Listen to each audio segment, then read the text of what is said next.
आश्रय।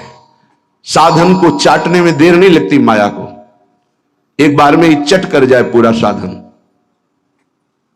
ऐसे ऐसे अपराधों की वृत्तियां प्रेरित करती कि एक अपराध से पूरा साधन चट जाए। साधु अवज्ञा तुरंत भवानी, कर कल्याण अखिल कयानी।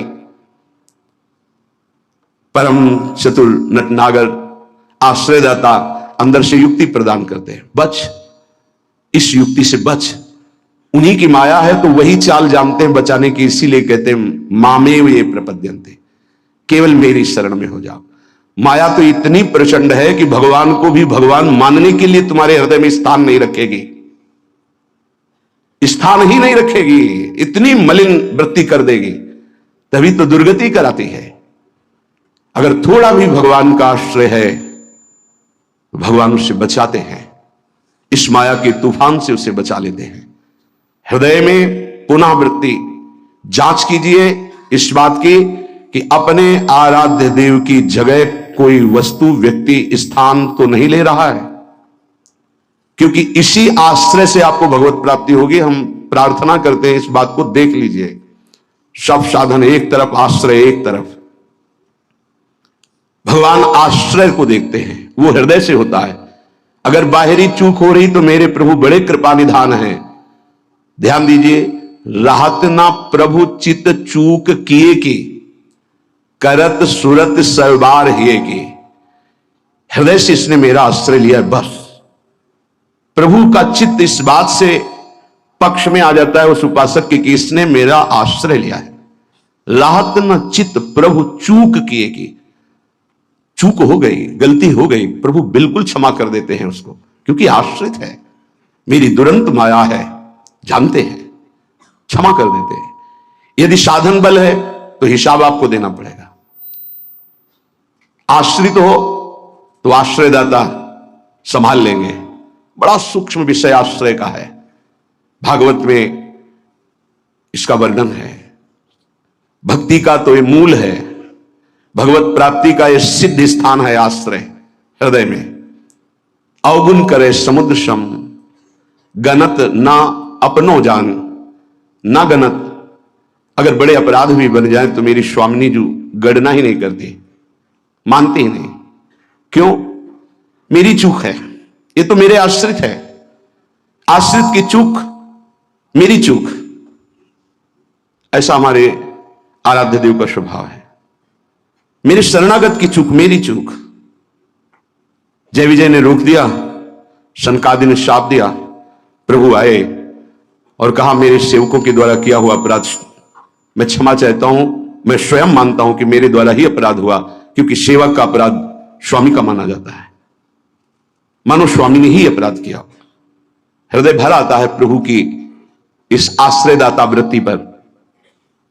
जय विजय से कहा तुम चिंता मत करो, तुम 3 बार अवतार लोगे, हम 4 बार लेंगे। भगवान ने 4 बार अवतार लिया। रावण कुंभकर्ण भगवान राम रूप से अवतरित हुए। हिरणाक्ष हिरण्यकश्यप भगवान नरसिंह वाराह रूप से प्रकट हुए। वाराह रूप से हिरणाक्ष को परमधाम, नरसिंह रूप से हिरण्यकश्यप को शिशुपाल दंतवत श्री कृष्णचंद्र जी के रूप में 4 अवतार लिए। तुम चिंता मत कर। भगवत आश्रय गुरु कृपा का फल है। गुरुदेव कृपाल हुई, भगवत आश्रय दृढ़ हो गया। आश्रित मगन रहता है, अगला कदम कहां पड़ेगा उसको चिंता नहीं है, क्योंकि मेरे जीवन की डोर मेरे आश्रयदाता के हाथ में है। वो जिधर लगाम से खींचेंगे उधर ही इंद्रिय और बुद्धि ये सब उधर ही लग जाएंगे। नाथ आप देख लो, मैं आपकी शरण में हूं। बड़े बड़े महाभागवतों ने इसी आश्रय के बल पर मायावी नाना प्रकार के काम क्रोधात पर विजय प्राप्त की। ये बड़े मायावी, समझ में ही नहीं आता। अगर शत्रु शत्रु के रूप में आए तो समझ में आवे, लेकिन शत्रु परम मित्र के रूप में आ जाए तो समझना बड़ा मुश्किल होता है। शत्रु यदि रिश्ते नाते के रूप में आ जाए बड़ा कठिन होता है। तो मन बुद्धि का संबंध बहुत समय से देहाभिमान में है। देहाभिमान में ही ये सब छुपे हुए विकार बैठे हैं, पता नहीं चलता। ऐसा लगता है हम निर्विकार हो गए, पर विकार छुपे हुए सूक्ष्म रूप से रहते हैं, अवसर आने पर प्रबल हो जाते हैं। इसलिए उपासक आश्रय, देवर्षि नारद को प्रचंड माया का भगवान से प्रेरित होकर आक्रमण करना, मोहित हो जाना, बिल्कुल तन्मय हो जाना। पूरा प्रसंग में ध्यान से सूक्ष्मता से देखिए। वो कह रहे इस समय कोई साधन भजन नहीं होगा, बस मुझे ब्याह करना है। लेकिन उस समय भी आश्रयदाता की स्मृति नहीं गई। ये आश्रय जोर का होता है। विचार किया कि मेरा हितैषी कौन, बोले हरि। ये महाभागवत की स्थिति को बार बार प्रणाम है कि ऐसी प्रचंड माया के बीच में भी आश्रय नहीं भूले और एकांत होकर पुकारा, प्रभु पधारिए, हरिए सामने। कहा नाथ हृदय से प्रार्थना करता हूं, जे ही विधि होए नाथ हित मोरा, करो शुबेगी दास में तोरा। बलिहारी है। ऐसी प्रचंड मलिन माया के आक्रमण में भी अपने स्वामी को नहीं भूले, आश्रय हृदय में बहुत जोर का। तो स्वामी ने कहा जे विधि हुई है परम हित। तुम हित की बात कहते हो? नारद, मैं अपने भक्त को कभी पतन के मार्ग में नहीं जाने देता, चाहे जितना उसका उपहास कराना पड़े, विरोध कराना पड़े, मैं ये सब सह लूंगा कि मेरे भक्त का उपहास हो रहा है, निंदा हो रही है, अपमान हो रहा है, पर मैं उसे पतन के गर्त में नहीं जाने देता। जाओ, जे विधि हुई है परम हित, नारद सुनो तुम्हारा परम हित जिसमें होगा वही मैं करूंगा। और वही किया प्रभु ने, परम हित कर दिया। इसलिए आश्रय, आश्रित को किसी भी तरह से कोई भी परास्त नहीं कर सकता। खास बातें हैं। जहां किसी ने आश्रित को यह देखा कि इसमें तो ना तप है ना बल है, तो वो ये नहीं देख पाया कि आगे तो आश्रित दिखाई देता है लेकिन गोद में बैठा है आश्रयदाता की। 5 वर्ष के प्रहलाद जी का चमत्कार कोई साधन भजन नहीं था। 5 वर्ष की तो आयु है, क्या साधन भजन है? गुरुदेव देवर्षि नारद ने आश्रय पुष्ट करा दिया गर्भ से ही। इतना जोर का आश्रय है कि इतनी भयावह परिस्थितियां आने पर भी मन डगमगाया नहीं। मेरे हरि हैं ना, मेरे हरि हैं, मैं उनकी गोद में हूं, वो कण कण में है। क्या दिव्य आश्रय!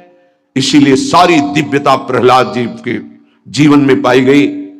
गुरुदेव नारद जी से पहले उनका स्मरण होता, प्रहलाद फिर नारद। प्रहलाद नारद पराशर पुंडरीक व्यासंबरी श्लोक सौनक भीष्मदाल ध्यान। सबसे पहले भक्तराज प्रहलाद जी का नाम, क्योंकि 5 वर्ष की अवस्था में निष्काम धर्म की चरम सीमा में आश्रय की भारी स्थिति में प्रहलाद जी को पाया गया। ध्रुव जी भी महाभागवत हैं, पर पहला नाम नहीं लिया गया क्योंकि उन्होंने अटल पदवी की आकांक्षा की। निष्काम धर्म की चरम अवस्था प्रहलाद जी की। नरसिंह भगवान प्रकट हुए और पूरी लीला करने के बाद प्रहलाद जी को गोद में बैठाल के कहते, मेरी आज्ञा है, आप वरदान मांगो।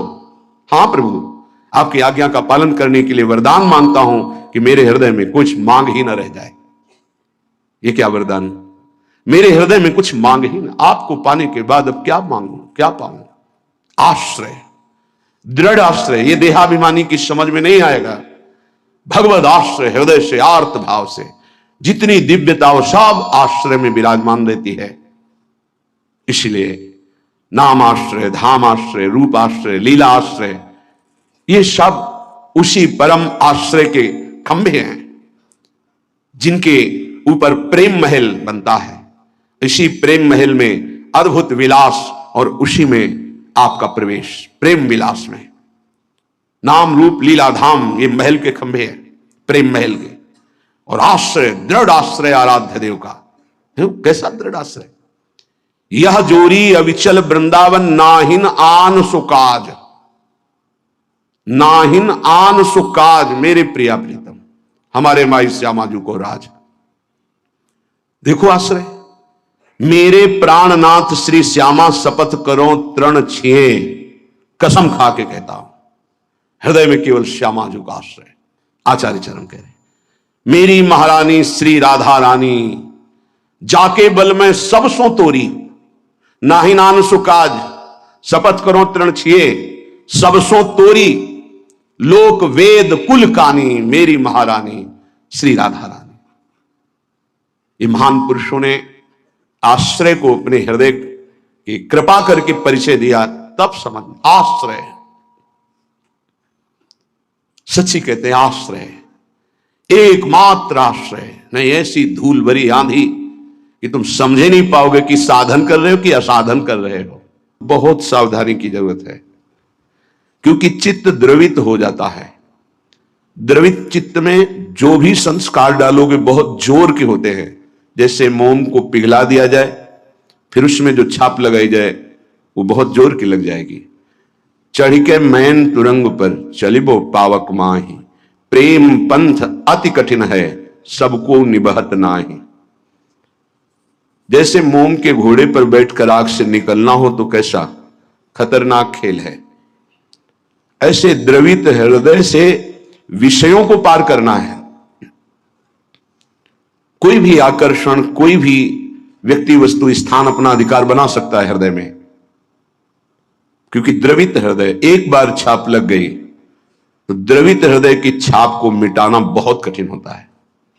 इसीलिए उपासक को जब वो असावधान होकर विषय में फंस जाता है तो बहुत ही आसक्त चित्त पाया जाता है, क्योंकि वो निर्मल द्रवित हृदय का सीधे हृदय से प्यार करता है, वस्तु से, व्यक्ति से, स्थान से। नहीं तो हिरण कोई प्यार की वस्तु जिस प्रेम के कारण अपनी रानियों का, पुत्रों का, राज्य का, समाज का त्याग कर दिया, उस प्रेम के आगे हिरण क्या चीज था। पर द्रवित हृदय छाप लग गई, अगला जन्म हिरण का हुआ। द्रवित हृदय उपासक का होने लगता है। मलिन हृदय की छाप तो मिटाई जा सकती है, यह सूक्ष्म विषय है। विषयों में खेल रहा है, कोई भगवान से मतलब नहीं, तो जब जगेगा तो उसका हृदय साफ किया जा सकता है। जब ज्ञान होगा, उसको सत्संग मिलेगा तो सुधार बड़ी तीव्रता से हो जाएगा, यदि कुसंग ना हो तो। लेकिन यदि उपासक का हृदय आसक्त हो जाए तो बहुत ही उसमें विचित्रता पाई जाती है। जैसे द्रवित हृदय किसी रूप में फंस जाए, शरीर में फंस जाए, वस्तु में फंस जाए, उसकी एक विलक्षणता होगी उपासक की। जैसे वो प्रभु की तरफ चला था वैसे ही विषयों में अनन्य होकर के चलने लगेगा। द्रवित हृदय बिल्वमंगल जी चिंतामणि में अत्यंत आसक्त, हटे, प्रभु में मन को लगाने की चेष्टा की, लगा, फिर वैसे ही एक नववधू को, फिर वैसे ही नवीन आसक्ति, अर्थात वो अभी हृदय से छाप मिटी नहीं थी। इसीलिए उन महापुरुष ने अपनी दोनों आंखों को ही विदा कर दिया, मेरे नाथ से तू फिर मुझे विमुख किया, अब संसार को देखूंगा ही नहीं। दोनों आंखें फोड़ ली। द्रवित हृदय अत्यंत आसक्ति, ये विषयी पुरुष नहीं कर सकते ऐसी आसक्ति, वो विषय में भी ऐसी आसक्ति नहीं कर सकते जैसी उपासक आसक्ति करेगा। इसलिए बहुत सावधान, उपासना के मार्ग में अपने आराध्य देव की जगह किसी को नहीं देनी चाहिए। उनकी जगह कोई है ही नहीं, समान ही नहीं, तो बढ़कर क्या है। पर सही मानिए हम अपने आराध्य देव से बढ़कर किसी को स्थान दे देते हैं, वो चाहे कोई शरीर हो, वस्तु हो, स्थान हो, कुछ भी हो। इसका परिचय यही कि अपने आराध्य देव के स्मरण का महत्व नहीं रहा, स्मरण छूट रहा है, स्मरण छूट गया और तुम राजी हो, तद स्मरणेन परम व्याकुलतेत। इसका मतलब तुमने अपने आराध्य देव से बढ़कर कुछ मान लिया। बड़ी मलिन बुद्धि है, बड़ा मलिन मन है। इष्ट कृपा, गुरुदेव कृपा अवसर आता है मुक्त होने का, इंद्रियों को संयम में कर कर प्रेम समुद्र में डूबने का, पर धिक्कार है ऐसे मन को, ऐसी बुद्धि को जो पुनः मलिन भोगों में फंसा देती है, मलिन संसार के राग में फंसा देती है। विचार करो, कोई भी उपासक जब ग्रह त्याग करता है वास्तविक भगवत लक्ष्य करके, तो कितनी सामर्थ्य उसके हृदय में भगवान देते हैं कि माता के चरणों का राग, पिता के दुलार का राग, परिवार के राग को स्वाहा करके, शरीर के राग को पता नहीं भोजन मिलेगा कि नहीं, व्यवस्था होगी कि नहीं, कोई पीटेगा, अपमान करेगा तो सह लेंगे, हर कष्ट सह लेंगे, पर प्रभु को प्राप्त करेंगे। हृदय का लक्ष्य ये होता है हर उपासक के, जो ग्रह त्यागी होता है, जो वैराग्यवान होता है, जो भगवत मार्ग का निश्चय करने वाला होता है। इतना सुंदर दृढ़ संकल्प करने वाला फिर किस वस्तु व्यक्ति स्थान का महत्व रखता है? किसी का नहीं। तो फिर क्यों आसक्त हो जाता है?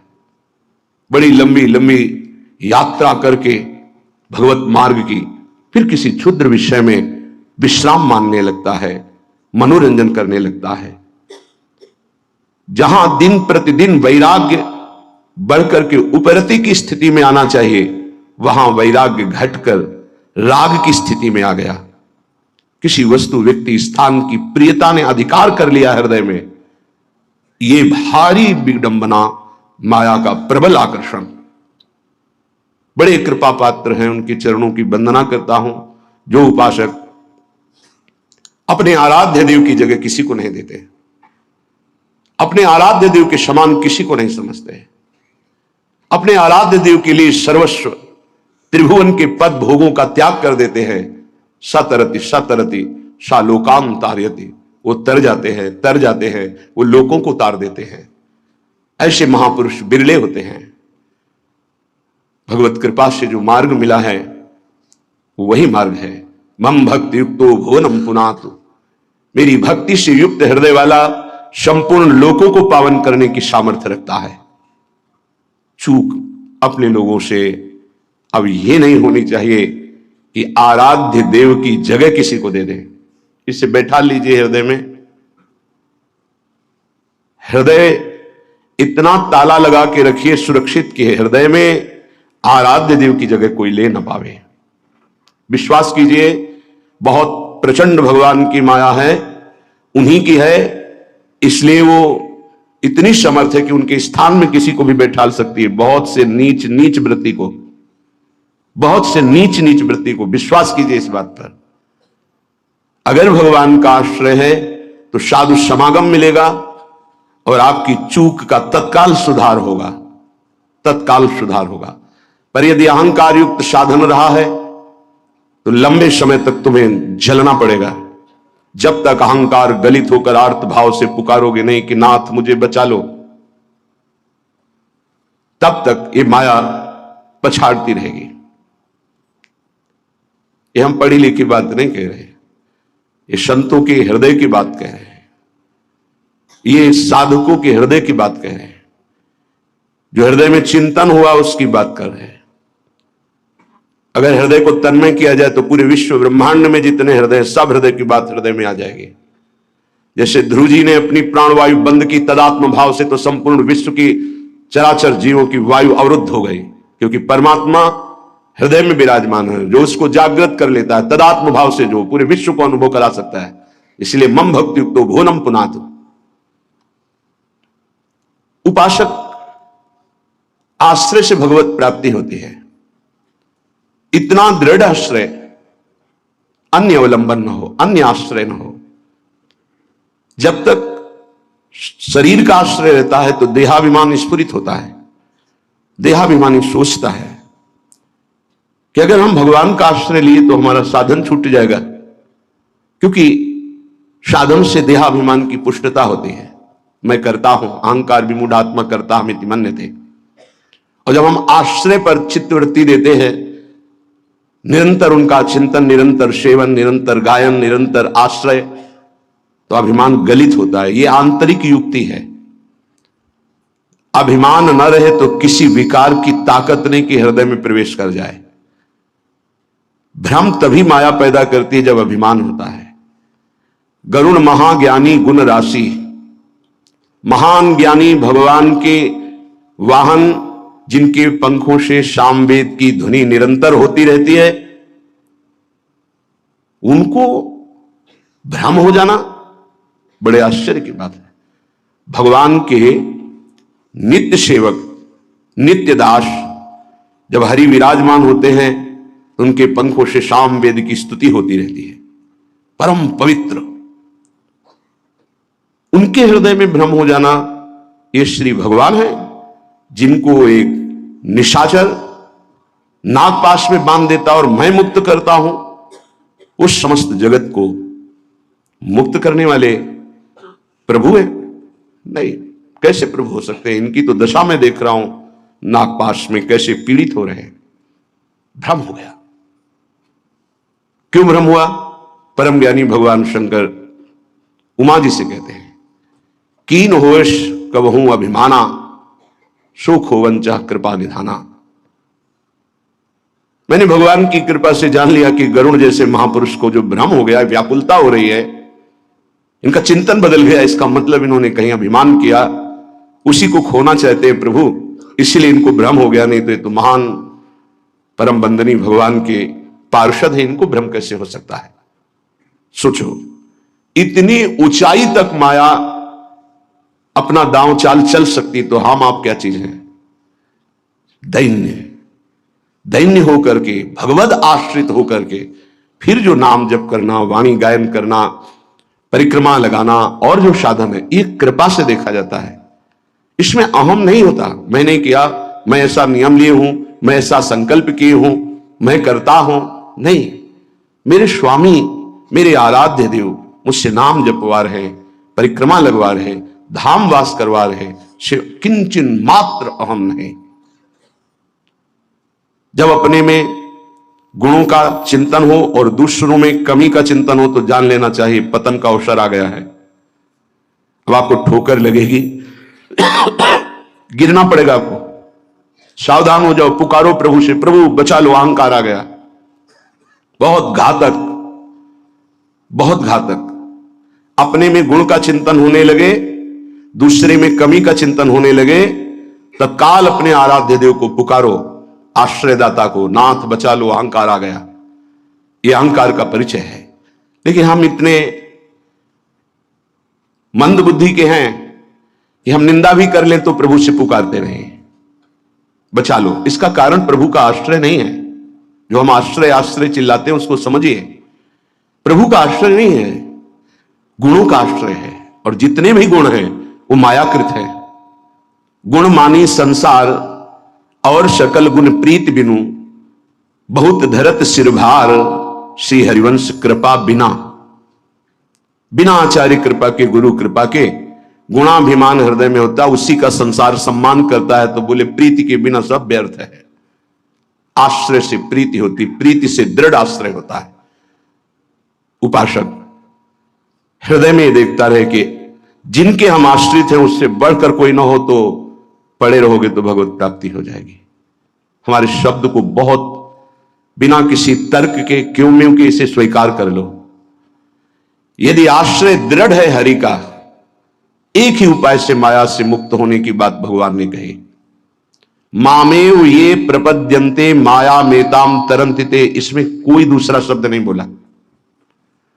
ऊपर के श्लोक की पंक्ति में बताया अपनी माया की महिमा कितनी दुरत्य है, दुरंत है, प्रचंड है। दैवी हेषा गुणमयी मम माया दुरत्या। और उसके नीचे की पंक्ति में बताया उपाय उससे मुक्त होने का, मामेव ये प्रपद्यन्ते, बस माया में ताम तरन्ति, मेरे आश्रित। अभी ये आश्रय कैसे दृढ़ होता है? तो उपाय बताया जाता है। आप ऐसे रहो, आप ऐसे चलो, आप नाम जप करो, आप वाणी जी गायन करो, आप ऐसे सेवा करो, इससे आपका आश्रय दृढ़ होगा। भगवत प्राप्ति आश्रय से होती है। विश्वास कीजिए, आश्रय से। यह गुण साधनते नहीं हुई, सर्वेषु साधन वरेषु चिरम निराशा। खास बात, आशा आश्रय दाता से है। आशा से दास्यम वृषभानुजायास। हमारी आशा स्वामिनी जी से है। हमारा बल साधन नहीं, मेरे बल से वृंदावन रानी, आश्रय दाता हमारा बल है। फिर हम साधन भजन क्यों करें? क्यों करना और करना, ना करना और करना, यह तुम्हारा विषय ही नहीं। तुम तो आश्रित हो। अब जो ही कहा करें हम सोई, आयुष लिए चले निज दासी, ये आश्रित है।